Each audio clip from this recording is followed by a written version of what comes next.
వక్రతుండ మహాకాయ కోటి సూర్య సమప్రభ నిర్విఘ్నం కురు మే దేవ సర్వకార్యేషు సర్వదా. బుద్ధిర్బలం యశోధైర్యం నిర్భయత్వమరోగత అజాడ్యం వాక్పటుత్వం చ హనుమత్స్మరణాత్ భవేత్. సుందరకాండ. తతో రావణ సీతాయా శత్రుకర్షణః ఇయేష పదమన్వేష్టం చారణాచరితే పథి. శత్రునాశనం చేయడంలో సమర్థుడైన హనుమంతుడు సీతను అన్వేషించే సంకల్పంతో చారణులు చరించే గగన మార్గాన ప్రయాణించడానికి ఉపక్రమించాడు. ఆ మహాబలుడు సింహంలాగా మహేంద్ర పర్వతం మీద విహరిస్తూ పాదఘట్టనం చేస్తుంటే భయకంపితాలై మృగాలు పరుగులు పెడుతున్నాయిట, పక్షులు ఎగిరిపోతున్నాయి, మహావృక్షాలు కూలిపోతున్నాయి. కామరూపులైన యక్ష గంధర్వ కిన్నర గణాలతో ఏనుగుల గుంపులతో విరాజిల్లే మహేంద్రగిరి మీద హనుమంతుడు సరోవరంలో మదగజంలాగా శోభిస్తున్నాడు. ప్రయాణం ఆరంభించడానికి ముందు హనుమ తూర్పు వైపు తిరిగి సూర్యునికి, ఇంద్రునికి, బ్రహ్మకు, సమస్త భూతాలకు నమస్కరించి తన తండ్రి అయిన వాయుదేవునికి అభివాదం చేశాడు. ఒక్కసారి ఒళ్ళు విరిచి శరీరాన్ని సాగదీసి ఉప్పొంగుతూ బాహువులు చిరచుకొని పాదాలపై నేలపై బలంగా మోపాడు. ఆ ఒత్తిడికి పర్వతం ఊగిసలాడింది. చెట్లన్నీ కదిలి పువ్వులను రాల్చాయి. ఆ పూలజల్లు శరీరంపై పడి హనుమ పుష్పగిరిలాగా గోచరించాడు. పర్వత శిఖరం మీద సర్పాలు భయపడి శిలలను కాటువేయగా ఆ రాళ్ళు పెట్లిపోయాయట. ఆ కొండపైన విహరిస్తున్న విద్యాధర దంపతులు భయపడి ఆకాశ వీధిని చేరుకున్నారు. రామకార్యం కోసం హనుమంతుడు దుష్కరమైన సాగర లంఘనం చేయబోతున్నాడని మహర్షుల నోట విని విద్యాధరకాంతలు ఆనందభరితులైనారు. హనుమ ఆపాదమస్తకం ఒక్కసారి ఒళ్ళు విదిలించాడు. నిక్కబొడిచిన ఆయన రోమాలు అగ్నిశిఖల్లాగా ఉన్నాయి. ఆషాఢమేఘంలాగా గర్జించి హనుమ తన వాలాన్ని కదిలించాడు. బాహువులను బిగబట్టి అరచేతులు బిగించాడు. పాదాలను దగ్గరగా చేర్చాడు. శక్తినంతటినీ కేంద్రీకరించుకున్నాడు. తలను పైకెత్తి చూపును దూరంగా సారించాడు. చెవులు నిక్కించాడు. సముద్రం లంఘించడానికి ఉపక్రమిస్తూ హనుమ వానరులతో యథారాఘవ నిర్ముక్త శరస్వసన విక్రమ గచ్చేత్తద్వద్గమిష్యామి లంకాం రావణ పాలితాం. మిత్రులారా, రాముని ధనస్సు నుండి వెలువడిన బాణం లాగా వెళ్ళి లంకలో ప్రవేశిస్తాను. అక్కడ సీతమ్మ కనిపించకపోతే దేవలోకం పెడతాను. అక్కడా లేకపోతే రావణ్ణే బంధించి తెస్తాను, లేదా లంకనే పెరికించి తెస్తాను అని మహోత్సాహంతో పలికి పైకెగిరాడు. రామబాణం వ్యర్థం కాదు కనుక హనుమ కార్యం సాధించుకొస్తాడని ధ్వని. దీనికి అర్థం, హనుమ పైకెగిరిన వేగానికి పర్వతం మీద వృక్షాలు లేచి అతడితో పాటు కొంత దూరం పయనించాయిట. అది ఎలా ఉందంటే, దూర ప్రయాణం చేసే వానితో పాటు బంధువులు కొంత దూరం వెళ్ళి అతన్ని సాగనంపినట్లుంది. హనుమ ముందుకు సాగుతున్నాడు. చాచిన అతడి బాహువులు పడగ విప్పిన పాముల్లాగా ఉన్నాయి. అతడి వాలం ఇంద్రచాపంలా ఉంది. హనుమ దూసుకుపోతున్న వేగానికి వాయుమండలం నుండి మేఘగర్జన వంటి ధ్వని పుడుతున్నది. సముద్రం కల్లోలమై అలలు పైకెగిసి పడుతున్నాయి. సముద్రం మీద పడుతున్న హనుమ నీడ 30 యోజనాల పొడవు, 10 యోజనాల వెడల్పు ఉందిట. గాలి చల్లగా వీస్తోంది. దేవగంధర్వ మహర్షిగణాలు ఆశయపూర్వకంగా పూలవానలు కురిపించాయి. రామకార్యం కోసం పోతున్న హనుమంతుడికి సహాయం చేయాలని సముద్రుడు తలచాడు. దానిలో దాగి ఉన్న మైనాక పర్వతంతో, మైనాక, ఇప్పుడు నీవొక మహత్కార్యం చెయ్యాలి. ఇక్ష్వాకు వంశస్థులు నాకు పరమ పూజ్యులు. ఇక్ష్వాకు వంశీయుడైన రాముని దూత లంకకు పోతున్నాడు. నీవు పైకి లేచి నీ శిఖరం మీద అతడికి విశ్రాంతి కల్పించు అని చెప్పాడు. ఆ మాటలు తలదాల్చి మైనాకుడు బంగారు శిఖరాలతో ఆకాశ వీధికి లేచాడు. గిరి శిఖరం తనకు అడ్డు వస్తున్నదని భావించి హనుమ తన విశాల వక్షంతో దాన్ని కొట్టాడు. ఆ దెబ్బల ధాటికి మైనాకుడు ఆశ్చర్యపోయాడు. నిజరూపంతో శిఖరంపై నిలిచి, వానరోత్తమా, నీకు ఆతిథ్యం ఇచ్చి సేద తీర్చడానికే వచ్చిన మైనాకుడు నేను. మీ పూర్వీకులైన సగర చక్రవర్తి తనయులు ఈ సాగరాన్ని పెంపొందించారు. ఆ అభిమానంతో సముద్రుడు నన్ను పంపించాడు. ఇందులో నా కార్యం కూడా ఉంది. పూర్వం పర్వతాలకు రెక్కలుండేవి. అవి ఆకాశంలో ఎగురుతూ ఉండేవి.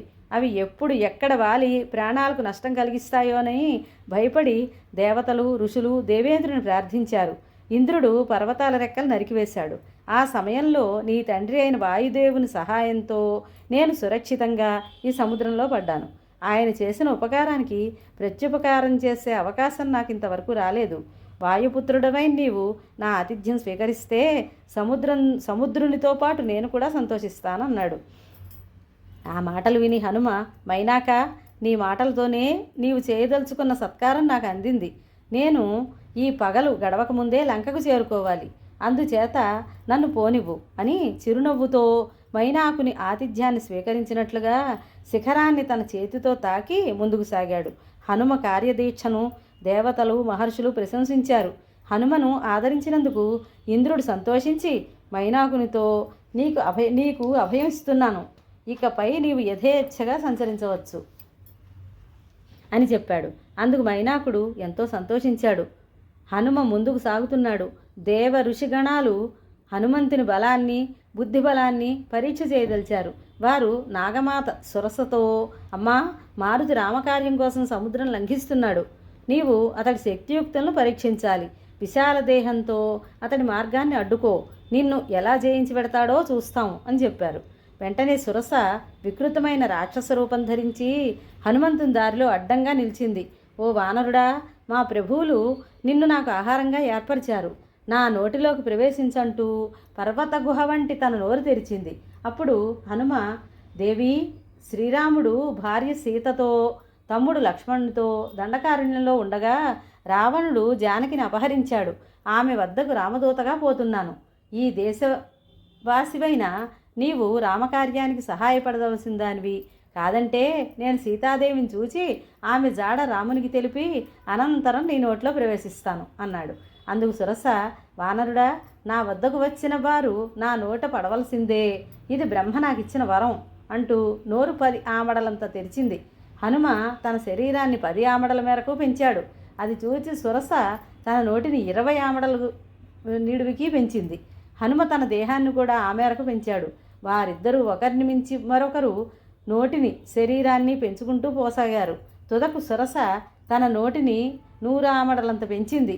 అప్పుడు బుద్ధిశాలి అయిన హనుమంతుడు తన దేహాన్ని బొటన వేలంతగా తగ్గించి సురస నోట్లో ప్రవేశించాడు. వేగంగా బయటకు వచ్చి, తల్లి, నీ నోట్లో ప్రవేశించాను. నీ వరం సఫలమైంది. ఇంకా నన్ను సీతాన్వేషణకు పోనివ్వు అన్నాడు. హనుమ అణిమ గరిమ వంటి అష్టసిద్ధులు ఉన్నాయి. హనుమకు అణిమ గరిమ వంటి అష్టసిద్ధులన్నీ ఉన్నాయి. తన దేహాన్ని పెంచగలడు, తగ్గించగలడు. అప్పుడు సురస నిజరూపం దాల్చి, వానర శ్రేష్ఠ, నీ కార్యం నెరవేరింది. రాములను కలుపుతావు అని ఆశీర్వదించి వెళ్ళిపోయింది. తన శక్తియుక్తులతో విఘ్నాన్ని అధిగమించిన హనుమంతుని దేవతలు అభినందించారు. హనుమ నేరుగా పోతే లంకలో అడుగుపెట్టే సమయం దుర్ముహూర్తం అవుతుందని, అతడి ప్రయాణాన్ని ఆలస్యం చేయడానికి దేవతలు సురసను ప్రయోగించారని కొందరు పండితులు చెప్తూ ఉంటారట. ఈ ఆలస్యానికి కారణం, మారుతి ముందుకు సాగుతున్నాడు. సముద్రంలో ఉన్న సింహిక అనే రాక్షసి హనుమను చూచి చిరకాలానికి తనకు కడుపు నిండా ఆహారం దొరుకుతుందని సంతోషించింది. నోరు తెరిచి నీడను పట్టి హనుమంతుని కిందకు లాగసాగింది. తన వేగం తగ్గడం గమనించి తనను దిగలాగుతున్నది ఎవరా అని హనుమంతుడు నలువైపులా పరికించి దృష్టిని కిందకి సారించాడు. సముద్రంలో పైకి లేస్తున్న మహాభూతం వంటి ప్రాణి కనిపించింది. దక్షిణ సముద్రంలో ఛాయాగ్రాహిణి ఉన్నదని సుగ్రీవుడు చెప్పిన విషయం అతడి జ్ఞాపకం వచ్చింది. తన శరీరాన్ని పెంచసాగాడు. సింహిక కూడా తన నోటిని పెద్దగా తెరిచింది. నోటిలో నుండి దాని మర్మస్థానాలను చూస్తూ సూక్ష్మరూపంతో వేగంగా నోటి లోపలికి పోయి తన బాడిగోళ్లతో దాని ఆయుపట్లను ఛేదించి ప్రేగులను తెంచి వెలుపలకు వచ్చి హనుమ పూర్వరూపంతో గగన మార్గాన తన ప్రయాణం కొనసాగించాడు. నీడలను పట్టిలాగి ఎన్నో ప్రాణాలను భక్షించిన సింహిక మృతకళేబరం నీటి మీద తేలింది. అది చూచి ఆకాశంలో సంచరించే దేవతలు, యస్యత్వేతాని చత్వారి వానరేంద్ర యథా తవ ధృతిర్దృష్టిర్మతిర్దాక్ష్యం స్వకర్మసు నసీదతి. నీవు అనన్యసాధ్యమైన కార్యాన్ని నెరవేర్చావు. ధైర్య సాహసాలు, బుద్ధిబలం కల నీ వంటి వానికి కార్యసిద్ధి తప్ప కలుగుతుంది అని హనుమను ప్రశంసించారు. అంతలో హనుమంతుడికి కనుచూపు మేరలో సముద్రం ఆవలి తీరంలోని పర్వత పంక్తులు కనిపించాయి. తన శరీరాన్ని తగ్గించుకున్నాడు. లంకలోని పర్వతం మీద దిగాడు. మార్గశిర శుద్ధ త్రయోదశి నాడు హనుమ లంకలో ప్రవేశించాడట. 100 యోజనాలు ప్రయాణం చేసినా హనుమకు శ్రమ కలగలేదు. పర్వత శిఖరం మీద నుండే లంకా నగరాన్ని పరికించాడు. అది త్రికూట పర్వత శిఖరం మీద నిర్మింపబడింది. అక్కడ వివిధ వృక్షాలతో నిండిన ఉద్యానవనాలు ఉన్నాయి. పద్మాలు కలువలతో నిండిన సరోవరాల్లో హంసలు జలపక్షులు కలస్వనాలు చేస్తున్నాయి. లంకాపట్టణం చుట్టూ బంగారు ప్రాకారం ఉంది. కందకాలున్నాయి. నగరం కామరూపులైన రాక్షసుల రక్షణలో ఉంది. ఎత్తైన భవనాలు, విశాలమైన రాసబాటలు, వందల కొద్దీ బురుజులు, బంగారు తోరణాలు ఉన్నాయి. పతకాలు ఎగురుతున్నాయి. లంకానగరం స్వర్గంలోని అమరావతి వలె శోభిస్తోందిట. త్రికూట పర్వత శిఖరం మీద ఉన్న ఆ పట్టణం హనుమకు ఆకాశంలో తేలుతున్నట్లు కనిపించింది. లంకలో రక్షణ వ్యవస్థ పటిష్టంగా ఉంది. నగరం నిండా రాక్షసులు అప్రమత్తంగా కాపలా కాస్తున్నారు. బ్రహ్మ ఆదేశానుసారం దేవశిల్పి విశ్వకర్మ లంకానగరాన్ని నిర్మించాడు. బ్రహ్మ అనుగ్రహంతో కుబేరుడు దానికి అధిపతి అయినాడు. అతడిని ఓడించి రావణుడు ఆ పట్టణాన్ని ఆక్రమించాడు. అంతా పరికించి చూసిన హనుమకు సామ దాన భేదోపాయాలు ఈ అనుచరుల ముందు పనికిరావని, దండోపాయంతో కూడా లంకను జయించడం అసాధ్యమని అనిపించింది. అంతేగాక సుగ్రీవుడు, అంగదుడు, నీలుడు, తాను తప్ప మిగతా వానరులెవరూ కూడా ఇక్కడికి రాలేరని అనుకున్నాడు. అయితే తాను ఇక్కడికి వచ్చిన ముఖ్య కార్యం సీతమ్మ జాడ తెలుసుకోవడం కనుక ముందుగా ఆ పని మీద దృష్టి పెట్టాలని తలచాడు. ఇంత పెద్ద శరీరంతో పగటిపూట లంకానగరంలో ప్రవేశించడం తగిన పని కాదని చిన్న దేహంతో రాత్రివేళలో సీతమ్మను వెతకాలని నిర్ణయించుకున్నాడు. అందుకని సంధ్యా సమయం కోసం వేచి ఉన్నాడు.